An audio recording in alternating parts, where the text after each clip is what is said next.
Fortunately, it's not quite finished. Ran out of gas at the wrong time. Welds have come out reasonably well, considering I don't really know what I'm doing.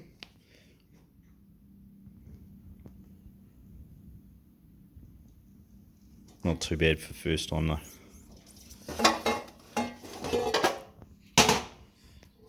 I don't know if you can see down.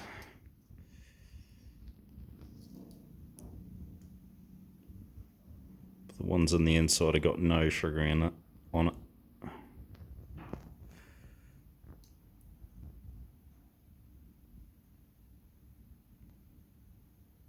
I'd call that a success.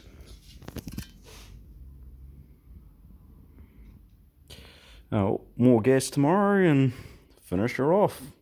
Then chuck her on the car and see how much she's shrunk. Hopefully it shouldn't have shrunk too much or warped or anything like that, considering everything was pretty tightly fitted up. And reasonable amount of tacks chucked down before welding her up. So it's got plenty of room to move. So we'll see how it goes.